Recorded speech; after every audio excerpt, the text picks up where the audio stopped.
Thanks. I'm Paul Bruffett with Devon Energy, a big data and advanced analytics architect.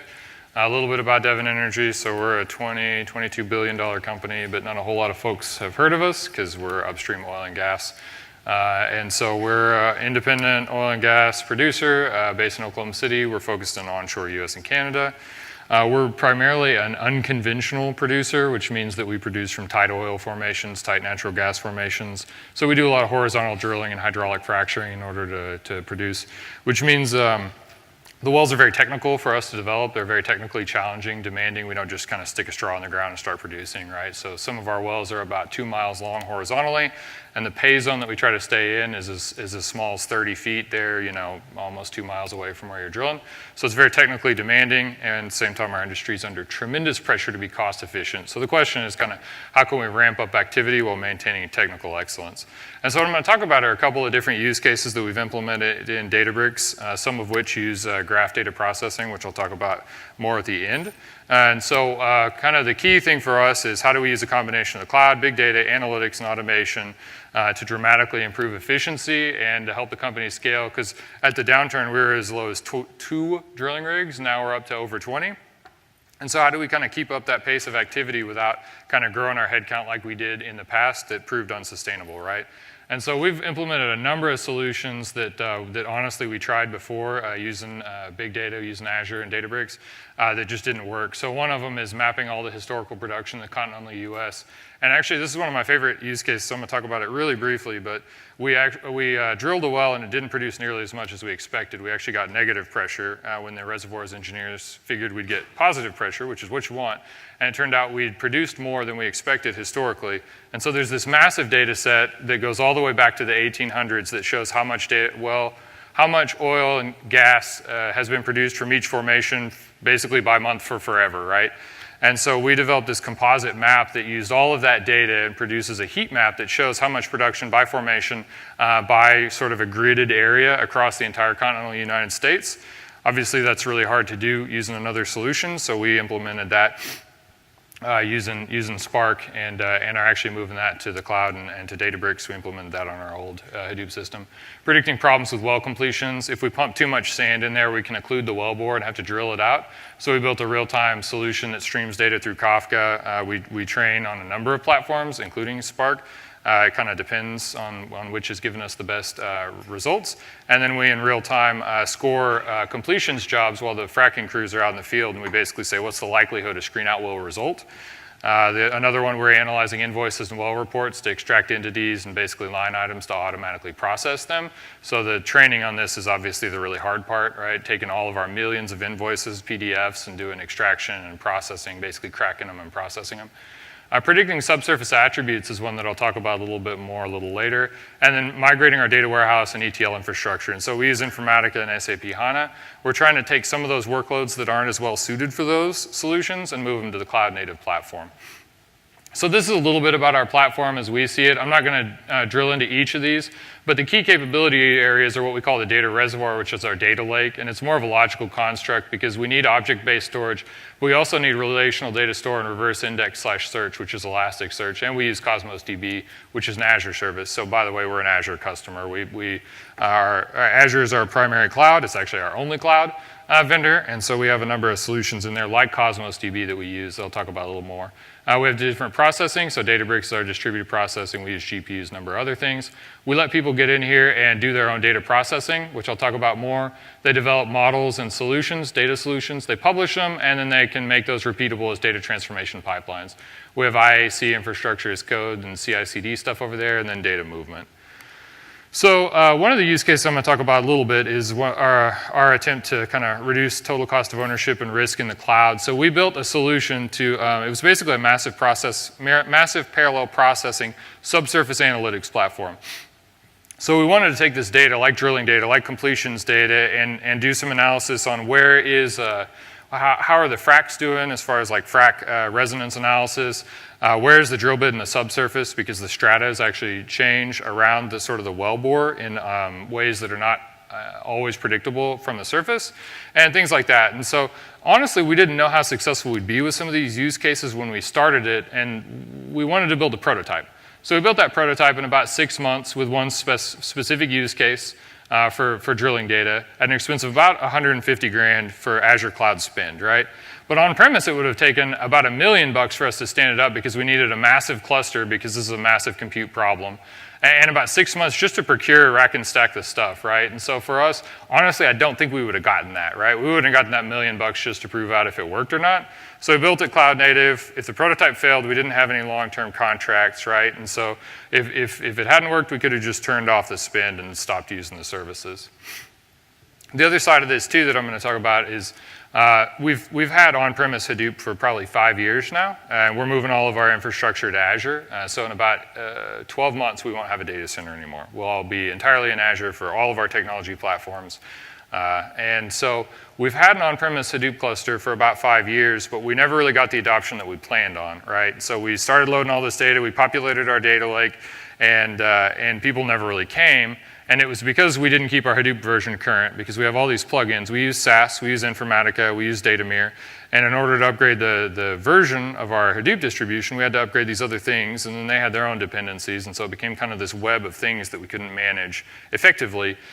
And it was also really difficult for our admins to sort of maintain the yarn allocations, right? To say, well, this is how much this group should get. And some of the solutions require hard commits, like Impala, where you just have to commit a certain amount, right? And it doesn't share resources the same way.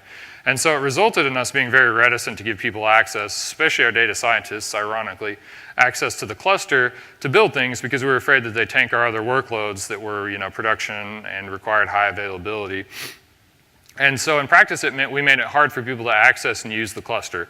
We had people in there, but they never really liked it as much as they expected, right? And so we had a data lake, but we kind of didn't get that adoption. We didn't really transform the business in the way that we expected. And in Azure on Databricks, we actually now have literally thousands of tables that replicate in there on different frequencies, depending on the business requirements.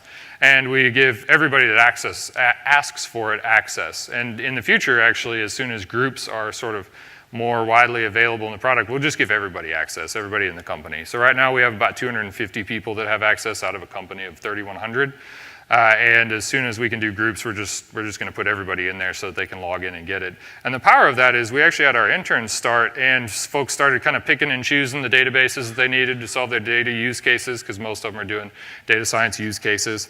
And usually that literally takes weeks because they have to talk to different admins and get access to databases and get access to actual application on their desktop, right, and do their joins and queries. And now in Databricks, we just add any tables that are missing and give them access to Databricks, and it's kind of one and done.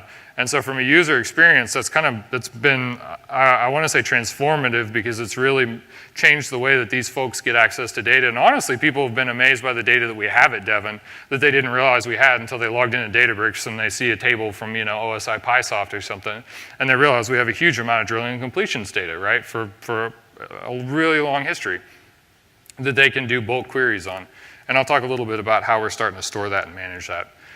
So that has resulted in expanded adoption, right? And so our consumption has kind of gone linearly up of the cloud data services, which has been great because we've been delivering business value at the same time.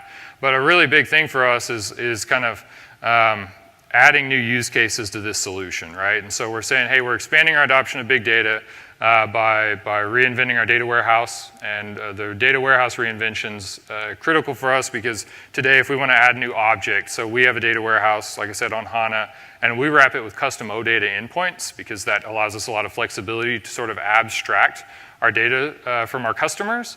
In order to onboard a new object, it'll take us up to 6 months of actual IT development time. That's not really meeting the business requirements. And so we've started moving people over to Databricks to do that data processing and publication, and it's dramatically reduced our cycle time. And we're developing new analytic capabilities. So actually, one of our big challenges has been one of the things that the keynotes say that they're hopefully fixing, which is integrating things like PyTorch and TensorFlow with sort of our deep learning pipelines, and that's kind of been a challenge that sounds like it's getting dramatically better. So anyway, we're rewriting HANA and Informatica jobs to Spark. So we have some really large multi-billion row tables that took a long time to prep and transform in Informatica or in HANA that we've rewritten and take probably 10 minutes depending on the Spark cluster now. We're expanding our adoption of ML and AI. So one of the real challenges that we had in the past with ML and AI adoption was that our folks were getting in there and they had to try to get a bunch of libraries installed in their machines, and it made it not very repeatable. And if they went in the cloud, they needed their own GPU instance, so it made us very reticent to give that to them because it's just burning, $600, $700 a month for one user that may or may not be doing stuff that can be replicated. And so now we just give them Databricks GPU clusters, capturing and analyzing data that was previously not feasible. So actually we have a much smaller version of the Apple use case in that we're capturing several terabytes of security data a day and putting in a Delta table. So that was an interesting sort of validation of our use case. But that previously really wasn't worth it. Our security team kind of didn't have the money to put that data in HANA, and delivering self-service analytics to the company. So there are two real use cases I'm going to talk about there that have been interesting for us. And so the self-service data analytics, we have a number of engineers, technicians, technologists that understand the data better than anybody in IT. And really at the end of the day, they just want access to the data, and they want access to approved tools, and they want us to kind of get out of the way. And so to that end, we have a reservoir technologist, is what we call it, who is trying to basically understand the probability with which we would produce too much water in a specific area. And so whenever you drill a well, you produce oil, you produce natural gas liquids, and you produce water. And the quantities of each of those depends on the formation. And so in some formations, you produce an extremely large amount of water. In some, you produce very little, and you produce a lot of natural gas. And so we choose formations based on the asset mix that we want it to produce. And in this one, it produces a good bit of water that we have to haul away, right, and then process, because it's not water you can just sort of have people drink. It's got heavy metals and a bunch of salt.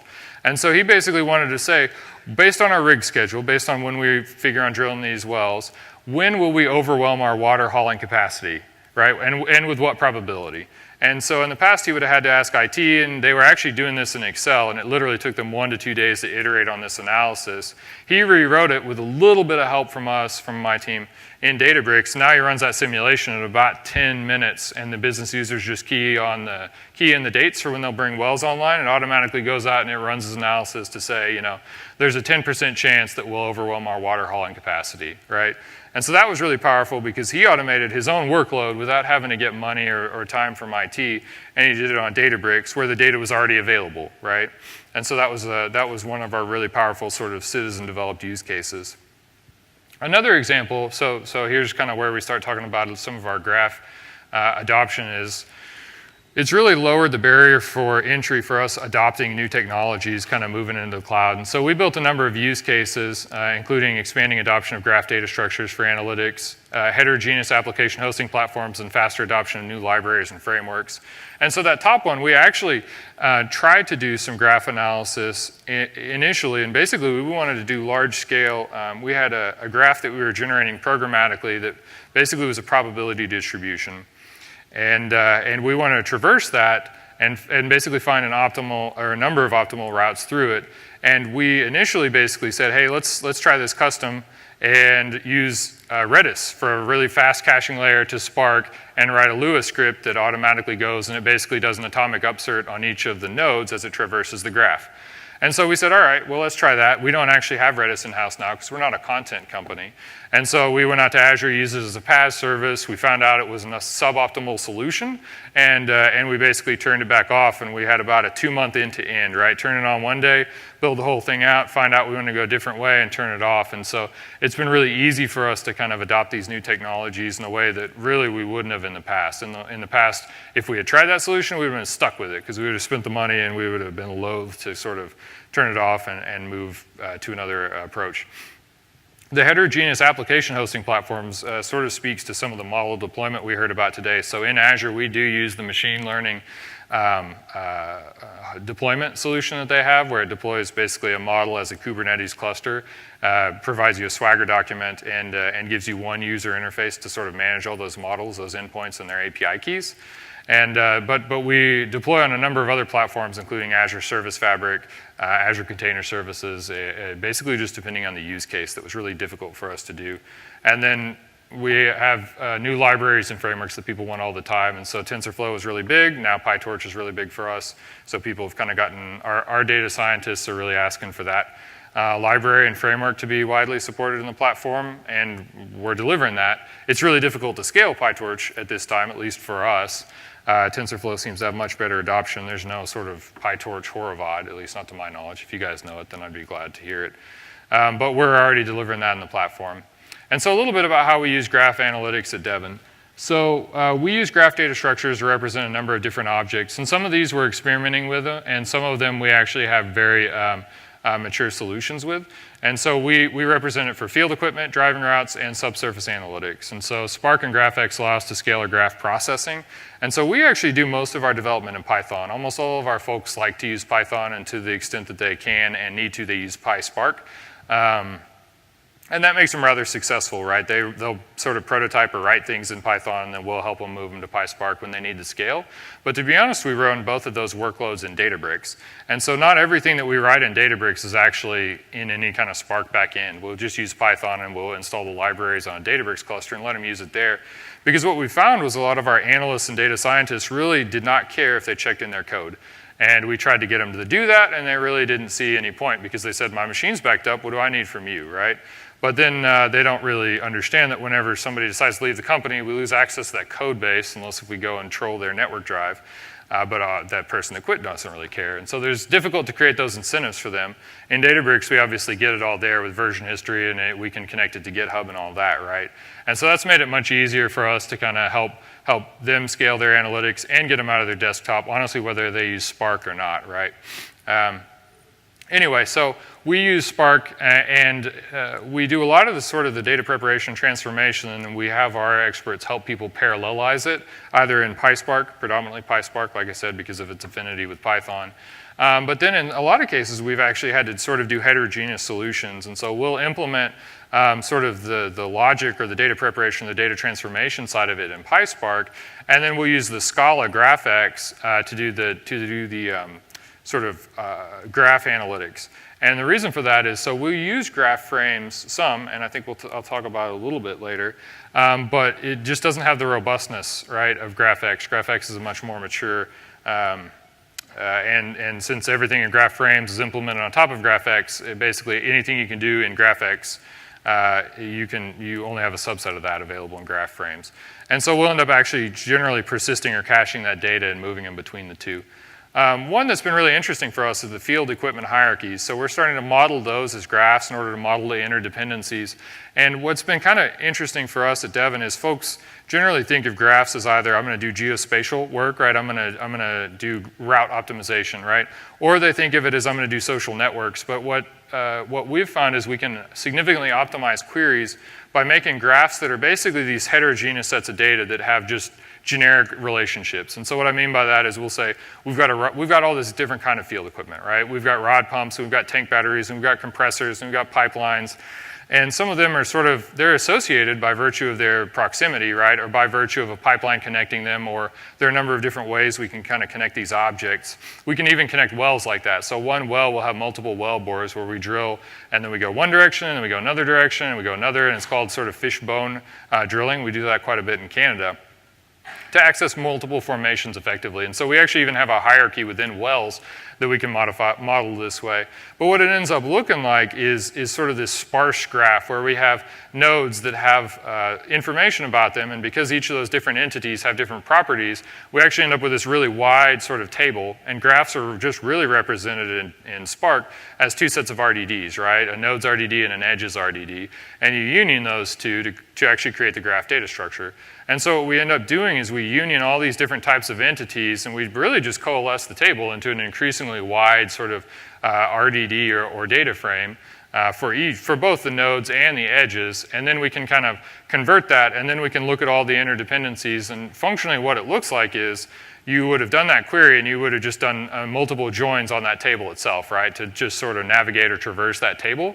And it's massively inefficient. I mean, that's literally the point of graph data structures, right, is to help you avoid that sort of joining logic where you just continually sort of recursively join a table on itself in order to navigate or traverse it. And so by converting it, we've made these queries several orders of magnitude more efficient, which has been tremendous. The other one that's interesting for us that's kind of unique is lease operators. So historically we've said, well, this is a 3-day well where a lease operator will go to it 3 days a week, and this is a 2-day well. They're going to go out there 2 days a week. And these folks, lease operators, are the guys that actually drive to wells. These folks they'd have the same route, and they'd run the same route every Tuesday, or they'd run the same route every Wednesday, right? Regardless of how marginal that well had become. And so we're saying, well, if a well's offline that produces 10 times more than another well that just went offline, we obviously want to go to that higher producing well. So what we want to do is dynamically change the way that these folks do their routes, which is obviously a problem that a lot of people have. Our unique spin on it is most of these driving routes are actually dirt roads that don't show up in Google Maps. You don't have a map out there to the middle of some North Texas oil field where you don't have any cell service. And so we are actually having to do a lot of the work for optimizing these routes ourselves being Devon, not necessarily my team. We're working extensively with our geospatial information systems team to kind of start prototyping these solutions and see how we can continue to improve it. Because historically, it's really difficult to sort of make these composite maps where we're tracking those, and because these routes change frequently, not just the routes, but the actual paths out to the well pads, right?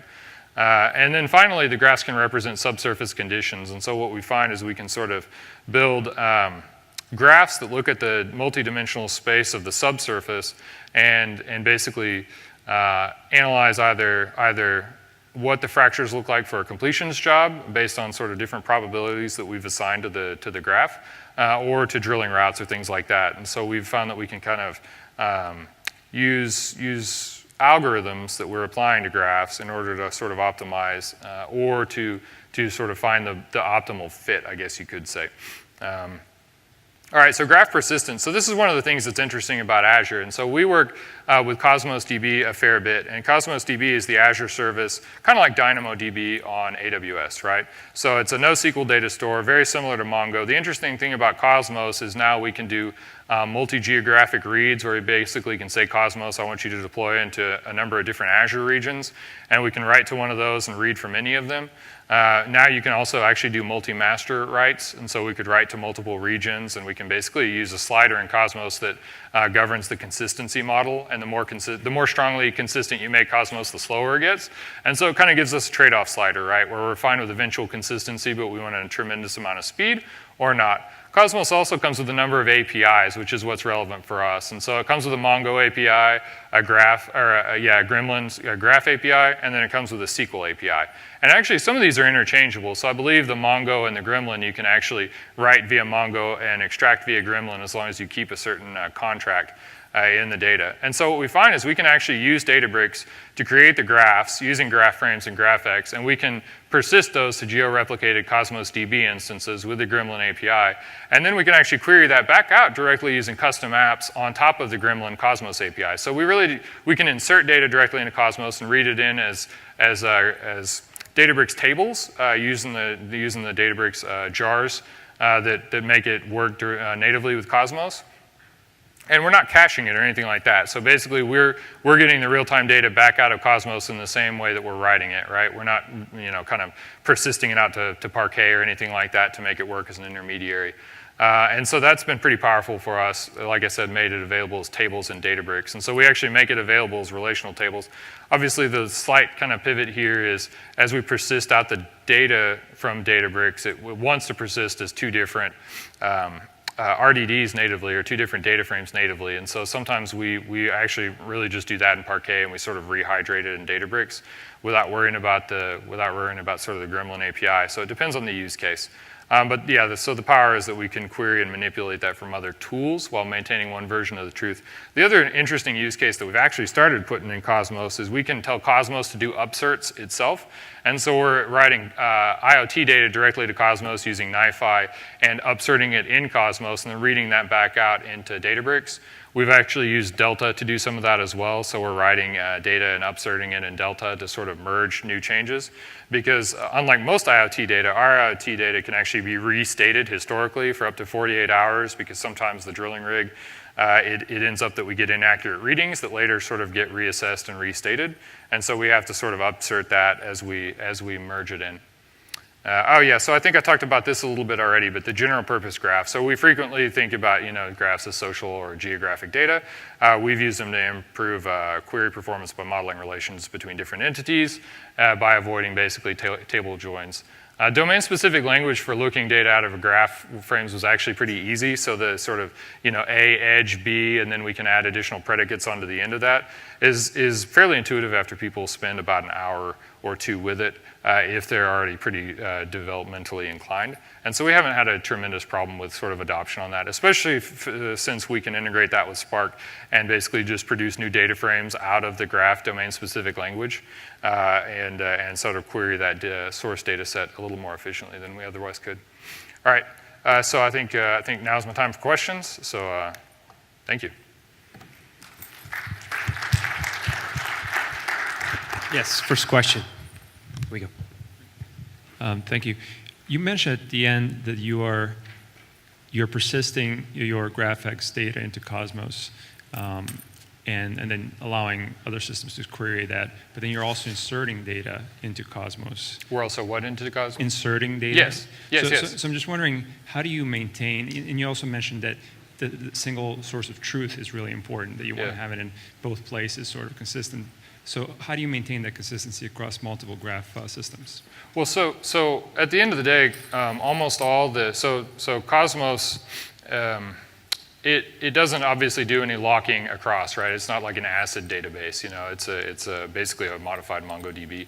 And so at the end of the day, almost all of our writes become upserts. And so we say every one of these pieces of data that's going to get written is going to get upserted. And so we really haven't had any kind of collisions. Because we have a fairly strict consistency guarantee that we've enforced on Cosmos. And so even if we have two different jobs that are both making modifications, we really have never had the case where two different writers were modifying the same document.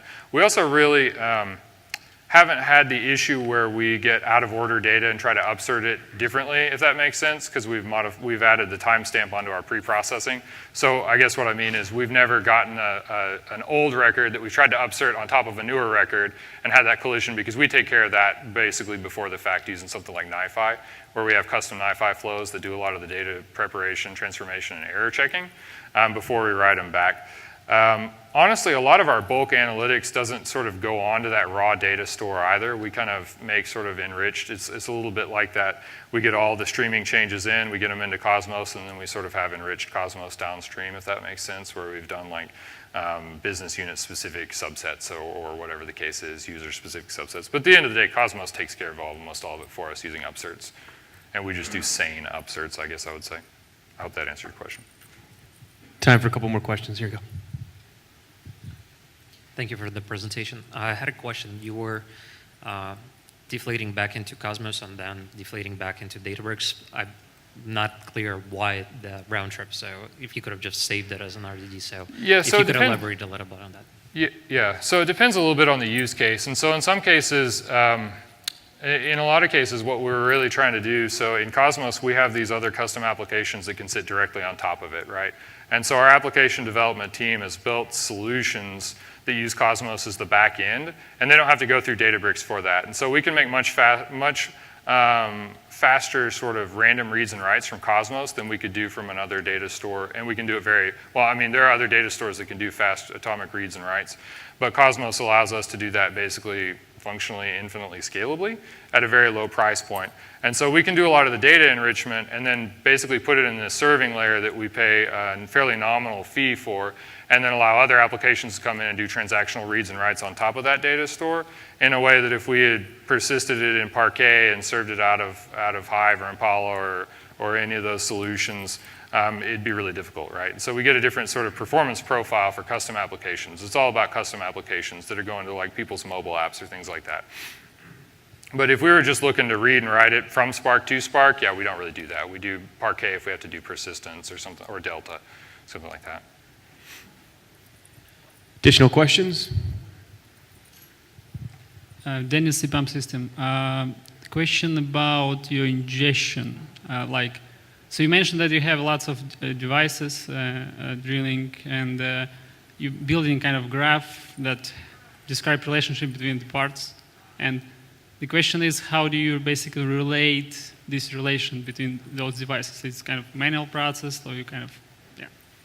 Yeah. So I mean, at the end of the day, we have to have the foreign keys. I mean, we don't have any sort of like fuzzy intelligence to basically say, hey, these two things are related in this way. We have to have we have to have actually defined relations, right? Like there's a pipeline connecting these two or things like that.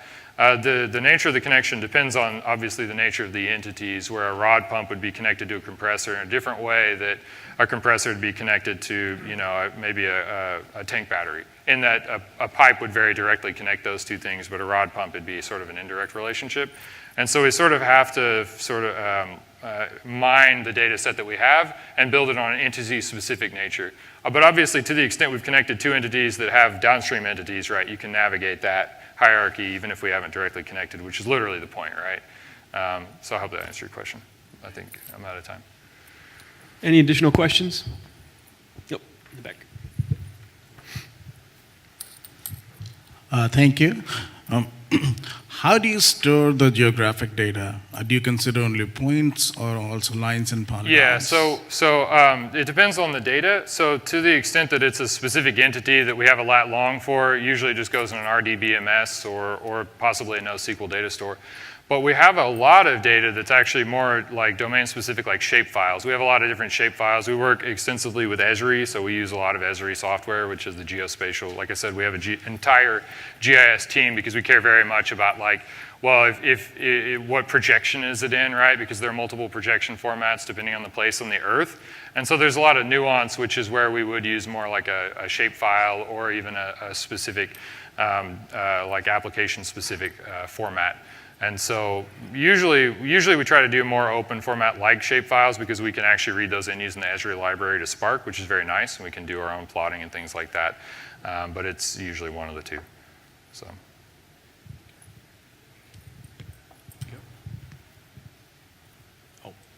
Have you utilized any of the graph algorithms in GraphX?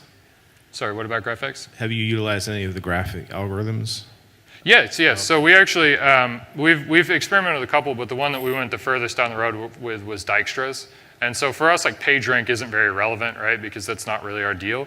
But we actually implemented a slightly modified version of Dijkstra's because we were interested not just in sort of the most optimum path, but a number of sort of possibly optimum but divergent paths, if that makes sense. And so we, to a large degree, we actually, we implemented it fairly vanilla, but we did it in Scala, and basically that's where I was saying we actually prepare that graph using Python, and we persist it and we load it back, not in Cosmos in that case, and we do our actual GraphX processing in Scala because we kind of have that heterogeneous team that has different skill sets. So, but predominantly Dijkstra's because that sort of route optimization or cost optimization through a graph is the most relevant for most of our use cases. Although we have done a little bit with like sort of allocation back to predecessors and things like that.